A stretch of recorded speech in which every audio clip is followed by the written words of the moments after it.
सावित्री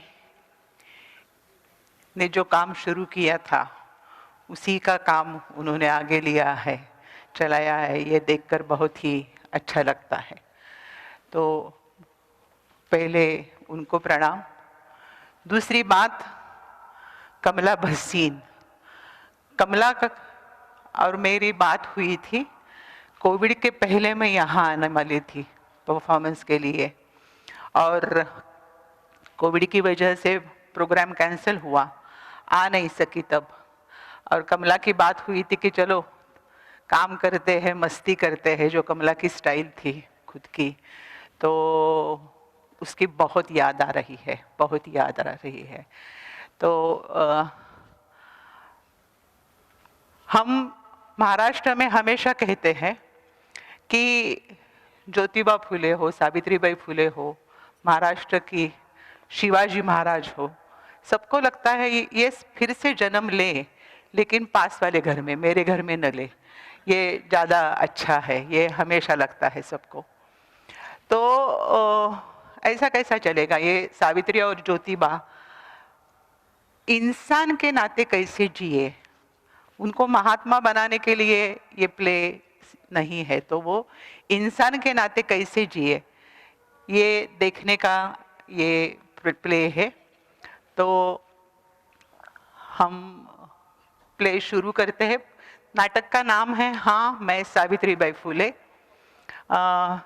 थोड़ी मेरी तबीयत ठीक नहीं है, तो मुझे थोड़ा हर परफॉर्मेंस के पहले टेंशन होता ही है, लेकिन आज थोड़ा ज़्यादा टेंशन है। तो पीछे लोगों को आगे आकर बैठना है, बैठ सकते हैं। आप लोगों को सिर्फ मेरी पीठ दिखेगी, तो आप कंफर्टेबल है तो कोई प्रॉब्लम नहीं है। हाँ, तो आप अपना कंफर्ट देखिए।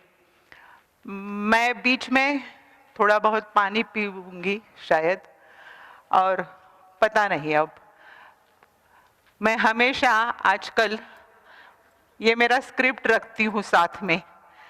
आज तक नहीं हुआ है, लेकिन मुझे डर लगता है मैं भूल जाऊंगी, और मैं खुद ही बताती हूँ कि भूलेगी तो भूल, देख ले स्क्रिप्ट, इसमें क्या है।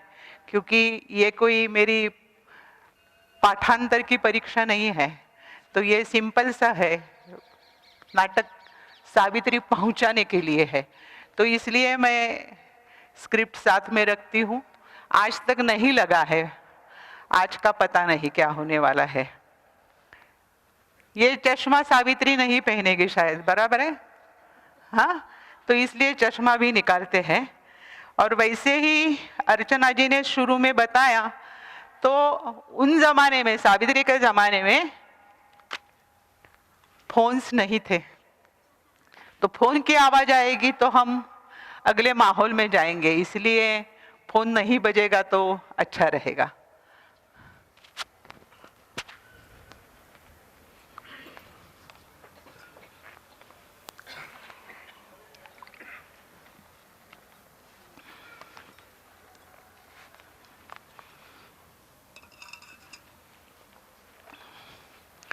तो शुरू करते हैं। हाँ मैं सावित्रीबाई फुले। ये पहले मैंने मराठी में लिखा है, बाद में मैंने ही हिंदी किया है, क्योंकि बहुत अच्छा हिंदी न होना चाहिए, इसकी थोड़ी खबरदारी लेनी पड़ी मुझे, क्योंकि मेरा हिंदी उतना अच्छा नहीं है। तो मैं जो करूँगी वो ठीक होगा। ये सूचना तेंदुलकर जी का नाम निकला था, तो उन्होंने मुझे दी कि तू ही कर ले तो ठीक हो जाएगा, वो नहीं तो बहुत ही अच्छी हिंदी बोलने लगेगी। तो इसलिए एक दोस्त के साथ मैंने ही वो किया, और डायरेक्शन मेरा ही है, और करती हूँ मैं ही। तो देखते हैं कैसा होता है।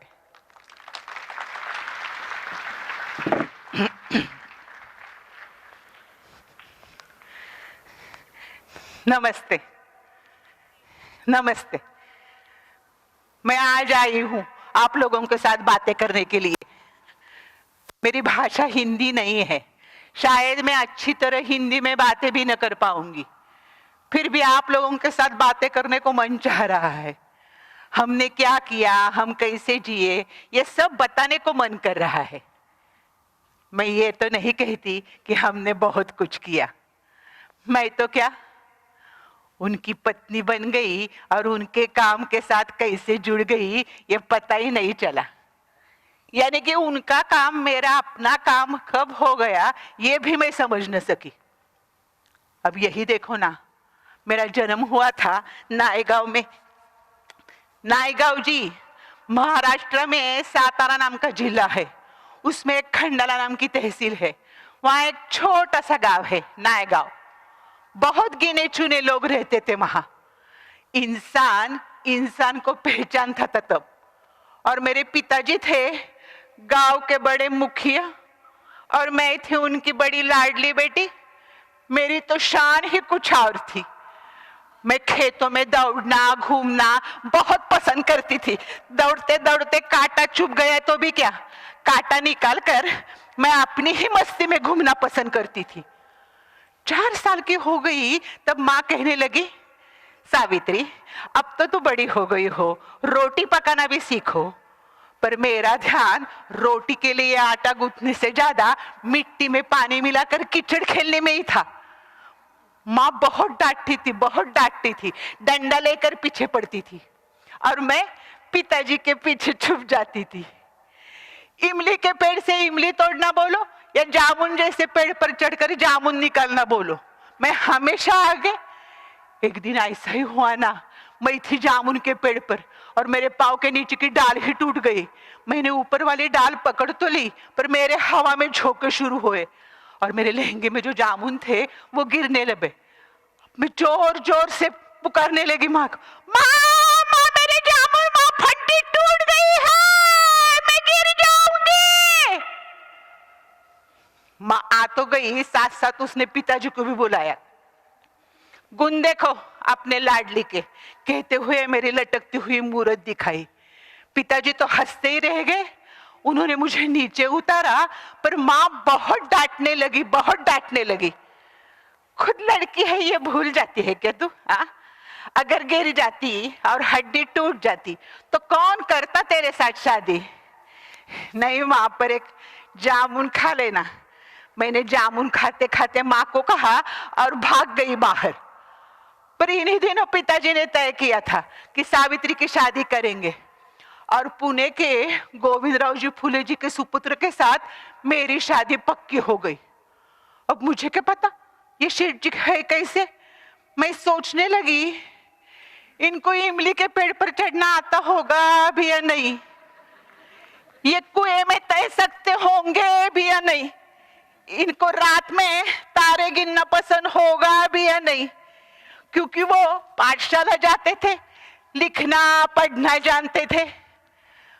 पर कुछ भी कहो, शादी के विचार से मेरे चेहरे पर रौनक आई थी।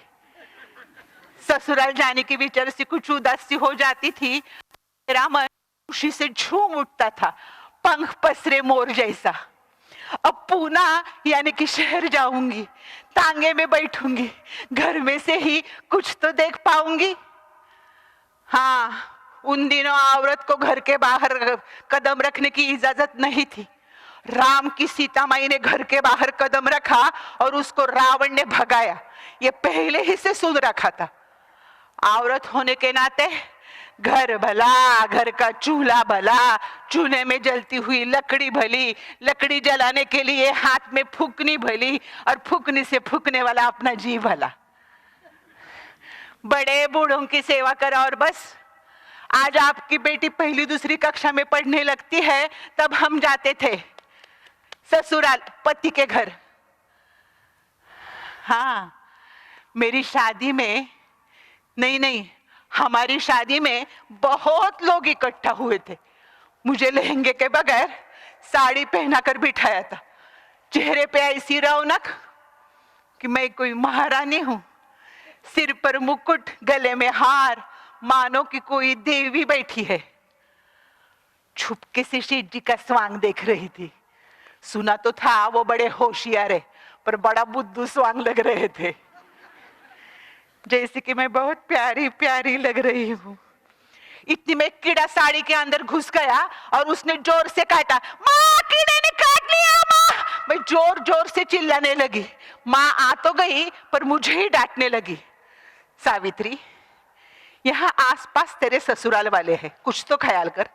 कीड़े ने काट लिया तो अंदर जा कीड़ा निकाल, पर यह तमाशा नहीं चलेगा।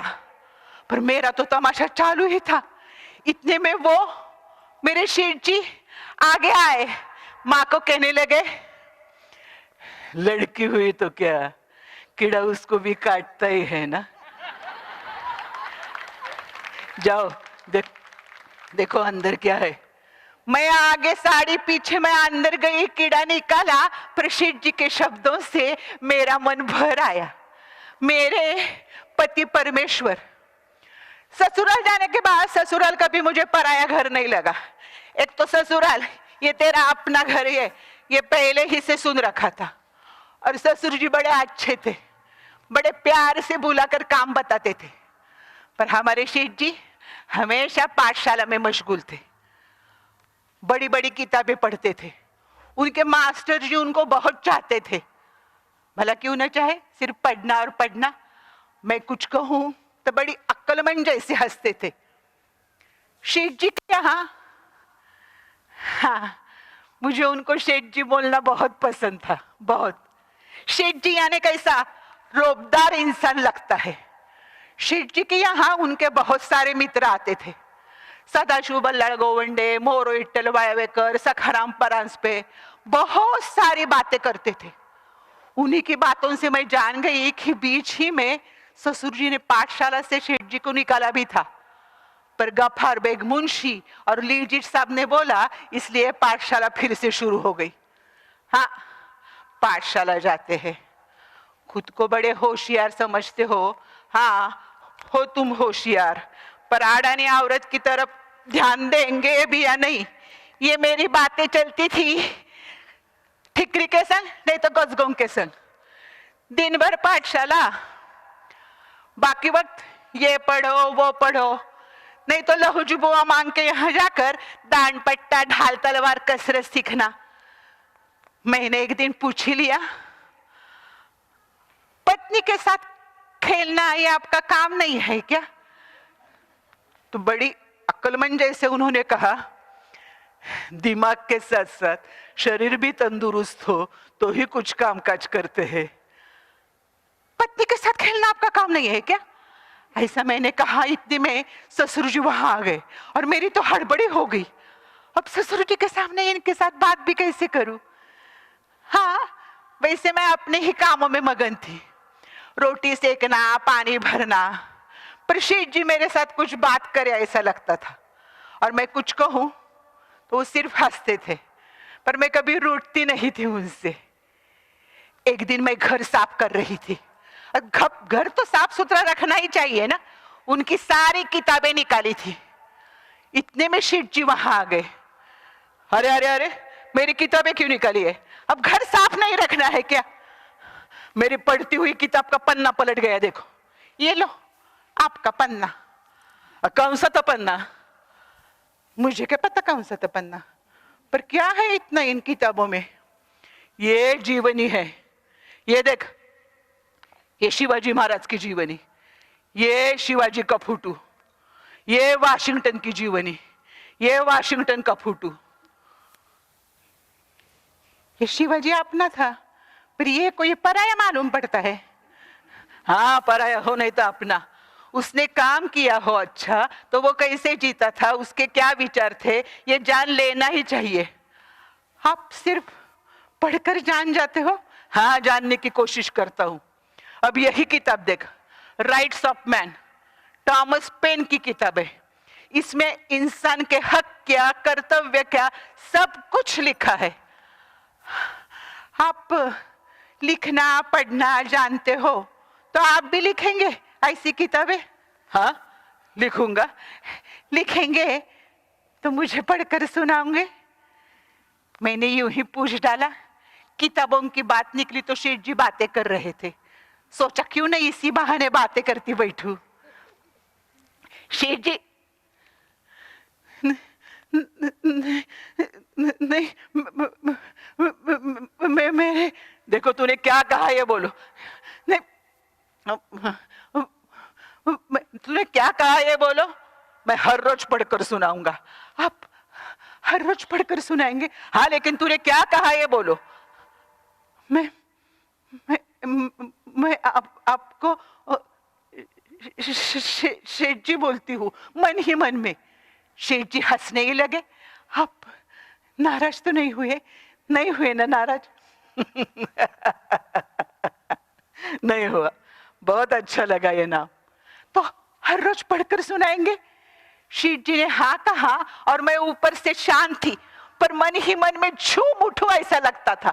इस दरवाजे से उस दरवाजे तक, इस कमरे से उस कमरे तक नाचूं गाऊं ऐसा लगता था। शेठ जी हर रोज पढ़कर सुनाते थे। पढ़ते पढ़ते अपने अनुभव भी बताते थे। हिंदू धर्म में और मुस्लिम धर्म में क्या फर्क है, ईसाई धर्म इंसान के बारे में क्या सोचता है, बहुत सारी बातें करते थे। मैं मेरे पंच प्राण कानों में लेकर सुनती थी। कहाँ से सीख लिया इन्होंने ये सब। कितने गुणवान है मेरे पति। एक दिन पास वाली चंद्रिका ने पूछ ही लिया, क्या चल रहा है हर रोज दोपहर शाम? वो पढ़ रहे हैं, मैं सुन रही हूँ। हाँ, सुनकर रोटी पकाना सीखोगी या सब्जी में नमक डालना सीखोगी? नहीं, वो ही पढ़ रहे हैं तो क्यों ना सुनूं? हाँ, बच्चे होने के बाद बंद हो जाएगा सब। बच्चे होंगे तब देखा जाएगा। मैंने भी कह डाला। अब मेरी और मेरे शेठ जी की दुनिया, वो पढ़ रहे हैं, मैं सुन रही हूँ। वो पढ़ रहे हैं, मैं सुन रही हूँ। इसी में समा गई थी। कौन से पति को अपनी पत्नी को पढ़कर सुनाना अच्छा लगता है? मेरे पति को लगता है हमारा अपना हमारा है। अब ससुर जी कुछ नहीं कहते तो बाकी लोग क्यों करते हैं पूछताछ? पूछताछ करने से फायदा क्या? वो पढ़ना नहीं बंद करेंगे, इसलिए मैं सुनना नहीं बंद करूंगी। तो उतने हो तो पास होते थे मेरे। दिन गुजर रहे थे और एक दिन शेठ जी उनके कोई ब्राह्मण मित्र के यहाँ शादी के लिए गए और घर लौटे वही संतप्त होकर। कौन समझते हैं लोग अपने आप को? क्या हुआ? बारात निकली थी, एक ब्राह्मण आगे आया, मुझे कहने लगा, ए हमारे साथ चलने की हिम्मत कैसी हुई तुम्हारी? थोड़ा बहुत सीख लिया तो क्या जात बदल गई तुम्हारी? अंग्रेजों का राज आ गया तो कुछ भी बर्ताव करने की विभा मिली तुम्हें? ऐसा बक रहा तो आपने क्या कहा? क्या कहता? तुम्हें बोला था ना जात पात के बारे में, पर आपने उसको समझाया क्यों नहीं? क्या समझाता? ऐसे कहते हुए ससुर जी आगे आए।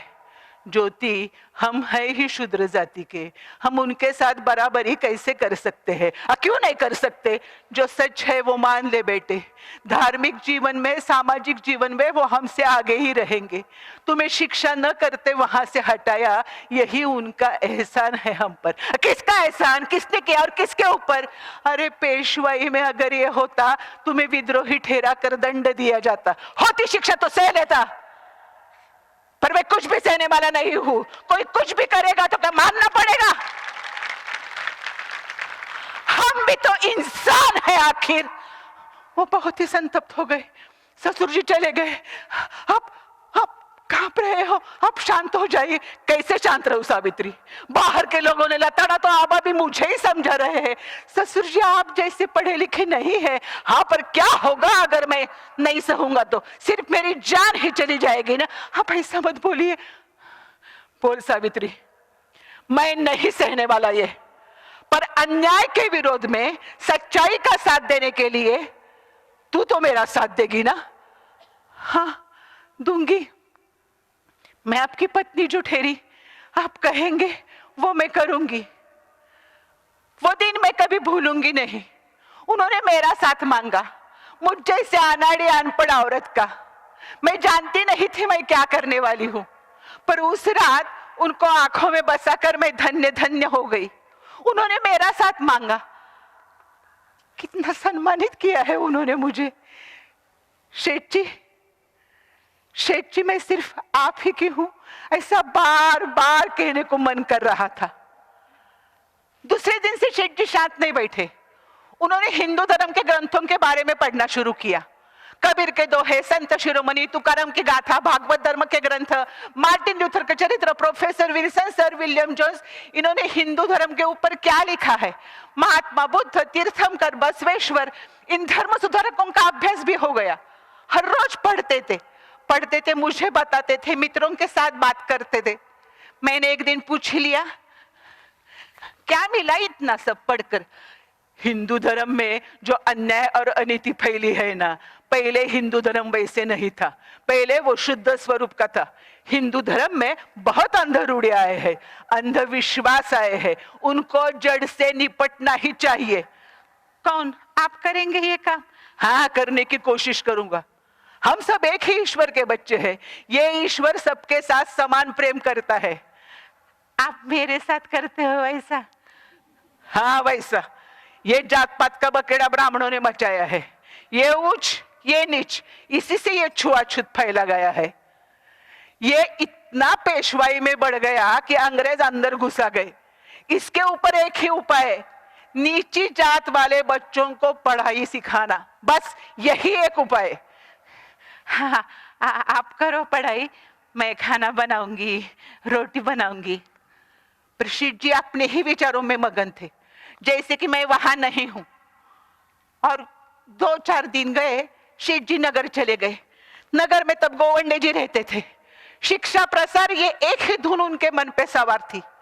गोवंडे जी उनको लेके किसी पाठशाला में चले गए। वहां कोई फरार नाम की मैडम पाठशाला में सिखाती थी। ये गए पूछने क्या सिखाने का, कैसे सिखाने का। तो वो मैडम कहने लगी, वुमन यानी कि औरत घर का सेंटर यानी कि मध्य होती है। अगर औरत सीखेगी तो घर सीखेगा, नहीं तो नहीं।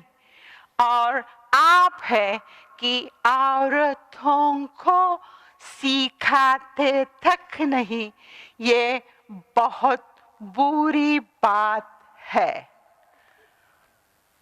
बस वही बात उनके मन में घुस गई।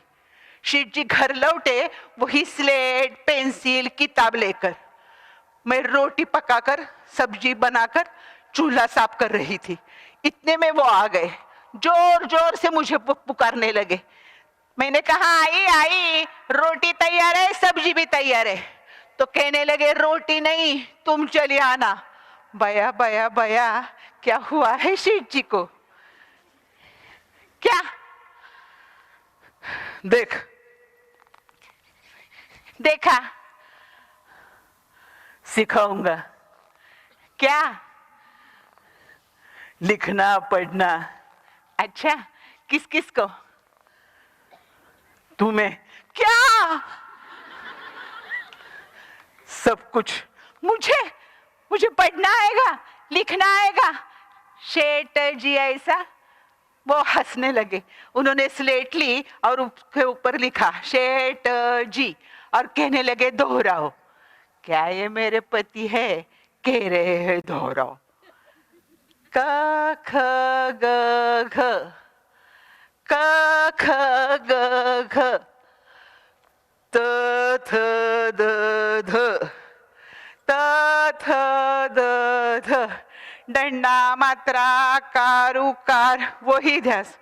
क को डंडा काका, क को डंडा काका, बबल हाथ पकड़ो।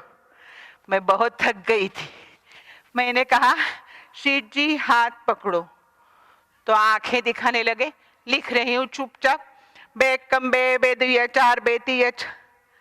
जानबूझकर गलत लिखा तो मेरा हाथ पकड़कर लिखवाने लगे हैं। मैं उन्हीं की तरफ देख रही थी, क्या ये मेरे मास्टर जी है या मेरे पति? लगता था शेठ जी कहेंगे, सऊ हाथ दुखने लगेगा, बस भी करो अब। पर शेठ जी कहते थे, सावित्री हाथ दुखने लगेगा तो भी चलेगा, पर इतना पूरा करना ही होगा। क्या फायदा पढ़ाई का? पढ़ेंगे हम और चलेगी तो आप ही की। ऐसा मैंने कहा तो हंसने लगे, कहने लगे कि सच है तेरा कहना। पर मैं लिखने लगी, पढ़ने लगी। कल शेठ जी मुझे पढ़कर सुनाते थे, आज एक एक शब्द, अक्षर, वाक्य मेरे आंखों के सामने जीवित हो रहे थे। खुद का नाम लिखकर वो छूना चाहती थी, पहेलियां बुझाकर वो लिखना चाहती थी, सावन का गीत गाकर वो लिखना चाहती थी। और बाहर लोग बातें करते थे, बड़ी आई सीखने वाली बामन की बेटी। पर मैं लिखती थी। पहले उनका बहुत सारा प्यार मिलता था इसलिए, पर धीरे धीरे लिखना पढ़ना बहुत अच्छा होने लगा, अच्छा लगने लगा। कुछ दिन गए और ससुर जी इनको कहने लगे, ज्योति हमें सीखने की इजाजत नहीं है, तूने सावित्री को सिखाना शुरू किया। अब वो भी तो इंसान है आखिर। अरे औरत सीखती है तो वो दुष्ट हो जाती है, अविचारी हो जाती है। अब सावित्री सीखकर साबित करेगी कि ये सब झूठ है। अरे औरत सीखती है तो वो विधवा हो जाती है। हाँ, देखा जाएगा कैसे विधवा होती है। होने के बाद किसकी तरफ देखेंगे? क्यों तू जहर की परीक्षा ले रहा है? लेनी चाहिए। सच क्या है और झूठ क्या है ये जान लेना ही चाहिए। पर ससुर जी चले गए।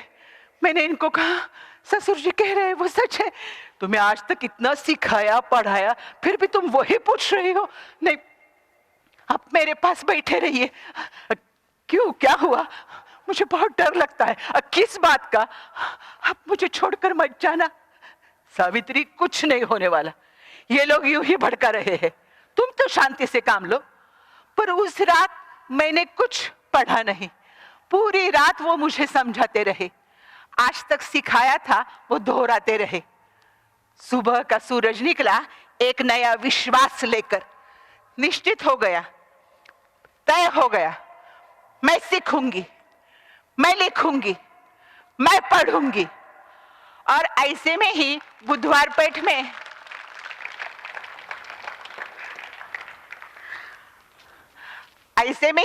पेठ में भिड़े जी के हवेली में लड़कियों के लिए एक पाठशाला खोली गई और एक ही कोहराम मच गया। शूद्र ही नहीं, शूद्रों की लड़कियां भी सीखने लगी। ये सरासर अनीति है, अनीति। जमाना बदल गया है क्या? जमाना जा रहा था और पाठशाला भी चालू थी। ऐसे में अण्णा साहब चिपळूणकर जी के हवेली में लड़कियों की दूसरी पाठशाला खोली गई। कृष्ण शास्त्री पंडित, जगन्नाथ सदाशिव सब थे कार्यकारी मंडल में। विष्णुपंत थत्ते नाम का एक ब्राह्मण पाठशाला में सिखाता था। कुछ भी करो, पाठशाला बंद नहीं हो रही है। तो उस मास्टर जी को लोगों ने तंग करना शुरू किया। काम पर जाओगे तो जात बिरादरी के बाहर किए जाओगे। एक सुर आ गया। काम पर आओगे तो तुम्हारे बच्चों को भुगतना पड़ेगा। दूसरा सुर पहले में मिल गया। एक या दो, डर गया वो, पाठशाला छोड़ दी उसने। उस दिन शेठ जी घर लौटे, वही चिंतित होकर, यहां से वहां, वहां से यहां, यहां से वहां, वहां से यहां। मिल जाएगा दूसरा मास्टर जी, हाँ मिल जाएगा दूसरा मास्टर जी। हाँ, पर तब तक पाठशाला बंद नहीं रख सकते सावित्री। पर मन के इतने कच्चे कैसे होते हैं ये लोग? हाँ, होते हैं मन के कच्चे, सहन करना पड़ता है। तुम तो नहीं हो मन की कच्ची। नहीं, मैं आपकी पत्नी जठेरी। तो कल से तुम ही चलो पाठशाला में। किस लिए? कुछ पढ़कर सुनाओ, तब तक कुछ तय हो जाएगा। नहीं तो तुम नहीं क्या सिखा पाओगी। मेरा कुछ कहना सुनने से पहले शेठ जी बाहर गए थे भवाकर जी के यहाँ। शेठ जी बाहर गए थे भवाकर जी के यहाँ। भवाकर जी के और उनकी क्या बातें हुई पता नहीं। भवाकर जी घर आ गए। भाभी जी, कल से आप पाठशाला में सिखाएगी, ये तय हो गया है, पर मैं सिखाऊंगा आपको कैसे सिखाया जाता है। वो दोनों मेरा कुछ भी कहना मानने के लिए तैयार नहीं थे। दोनों बाहर गए और सुबह फरमान निकला, चलो तैयार हो जाओ, पाठशाला जाना है। मैं ना भी नहीं कह सकती थी, पर हाँ भी नहीं कह सकती थी। मेरे आसपास इधर उधर डर ही डर नजर आ रहा था। थोड़ा बहुत सीख लिया तो क्या बैरिस्टर समझो अपने आप को। पर काम अटक जाएगा। मेरे शेठ जी का कहना कैसे न मानूं। मन की तैयारी करनी होगी मन की तैयारी। मन की तैयारी कर ली। बड़े पक्के इरादों के साथ मैंने घर के बाहर कदम रखा और मन थक थक थक करने लगा। शेठ जी मेरे साथ चल रहे थे, पर लोग पीछे पीछे आने लगे। कौन है बे? माथे पे पल्लो और चल रही है छम्मक छल्लो। इस फूले ने और एक औरत रख रही है क्या? हम जा ही रहे थे, पाठशाला पास आ गई। ये सब जान गए, तब सबके ध्यान में आ गया कि हम पाठशाला में जा रहे हैं। और पुणे में वार्ता फैल भी गई।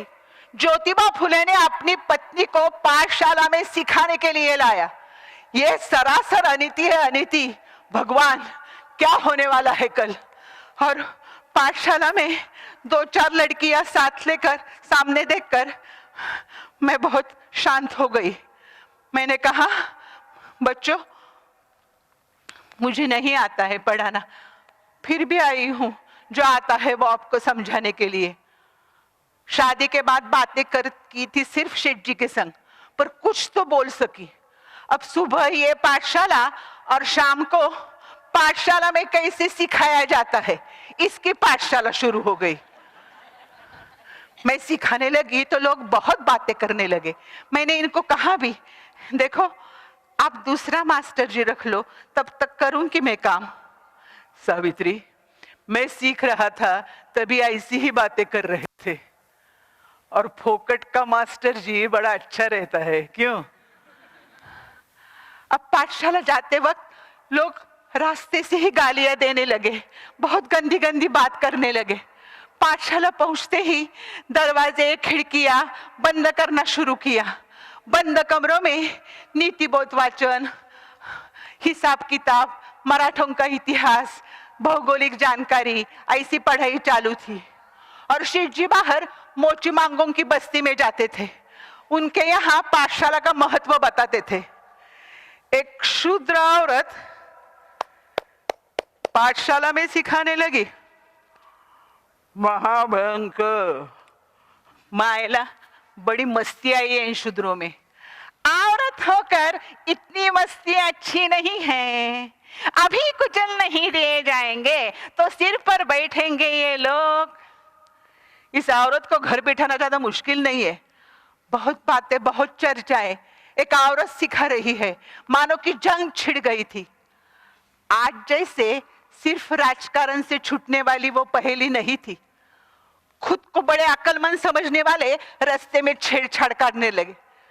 कोई बाजू से जाता था, खकारता था, कोई आगे से आता था, थूकता था। मैं शादीशुदा औरत, मैं डर भी जाती थी। एक दिन किसी ने पत्थर फेंका मेरे ऊपर, एक दिन किसी ने पत्थर मारा सिर पर, एक दिन आगे पीछे चारों ओर से मुझे घेर लिया। बहुत डर गई मैं। जान की बाजी लगाकर मैंने ऊपर देखा और सूर्य को प्रणाम करते हुए कहा, हे भगवान, मैं अपना कर्तव्य निभा रही हूँ, अपना काम कर रही हूँ, इनको क्षमा करना भगवान। और मन ही मन में शेठ जी का और ईश्वर का नाम लेती रही। सब लोग चुपचाप चले गए। मैं पाठशाला पहुंच गई, पर मन धक धक धक धक धक धक करने लगा। और दूसरे दिन से शेठ जी ने मेरे साथ सिपाही भेजना शुरू किया, क्योंकि मैंने समाज के बंधन नहीं माने। इसलिए पुणे में संताप की लहर उठी थी। लोग मान रहे थे कि इस औरत ने राष्ट्र का अपमान किया है। भला एक औरत सिखाने लगी, इसमें राष्ट्र का अपमान क्या हो गया? पर आज तो कोई भी गांव कभी भी संतप्त होता है, कोई भी इंसान संतप्त होता है, लेकिन जब होना चाहिए तब शांत रहता है। यह देखकर बहुत चिढ़ आती है। अब लोग जुबुआ मांग और राणमा महार लड़कियों को पाठशाला में पहुंचाते थे, वैसे मुझे भी साथ करने लगे रास्ते में। मैं मेरा काम होने के बाद कुछ पढ़ती थी। एक दिन शाम को ससुर जी का खाना हो गया और मैं पढ़ रही थी, तो ससुर जी बाहर जाकर इनकी राह देखते रहे।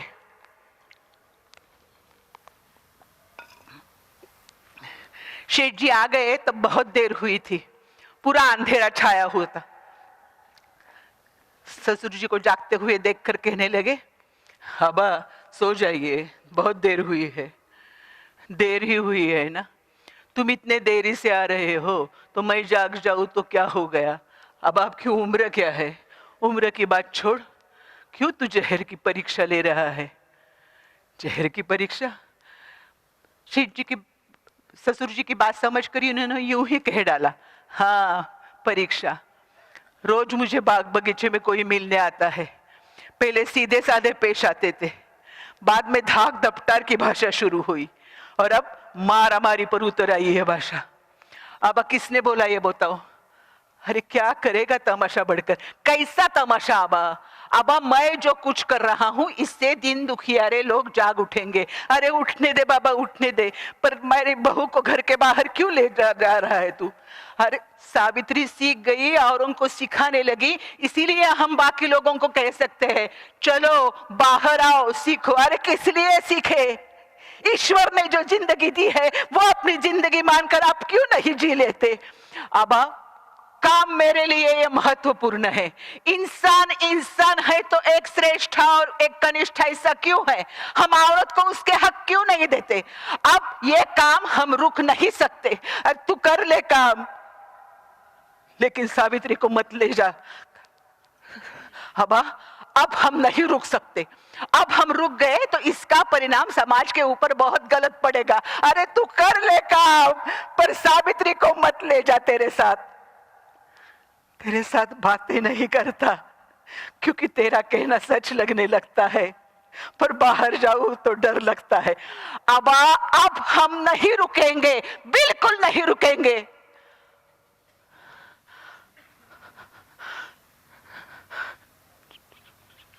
ज्योति, ज्योति मैं क्या करूं रे, मुझे से बाप ने क्या करना चाहिए। ओखली में सिर दे बैठा हूं, ऊपर से घाव पड़ रहे हैं। ज्योति आज मैं लोगों को जुबान देके आया हूं, एक तो तुम दोनों पाठशाला छोड़ोगे, नहीं तो घर। ज्योति तुम्हें कैसे कहूं घर छोड़ो, सावित्री को ऐसे कैसे कहूं। पर ससुर जी आगे कुछ न बोल सके, वो चले गए। मैंने तो अंदर रोना ही शुरू किया। ढके हुए बर्तन वैसे ही ढके रहे। पूरी रात मैं और शेठ जी आमने सामने बैठे रहे थे, पर चुपचाप। मुर्गे ने बांग दी और शेठ जी ने कहा, थोड़ी देर के लिए सुस्ता लो, सुबह होने के बाद घर छोड़ना है। कैसी नींद, कहाँ की नींद। 2-4 कपड़े साथ में लेकर सुबह मैंने ससुर जी के पाँव छुए और मैं रो पड़ी।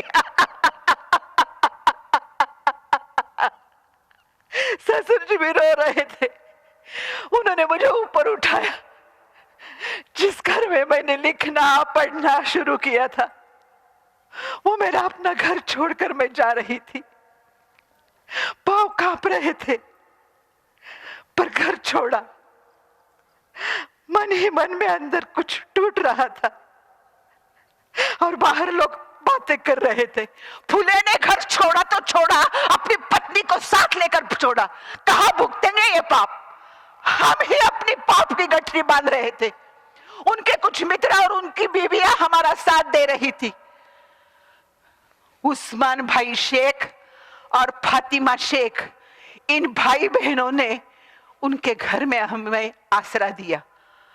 कुछ महीने के लिए हम उनके घर रहे।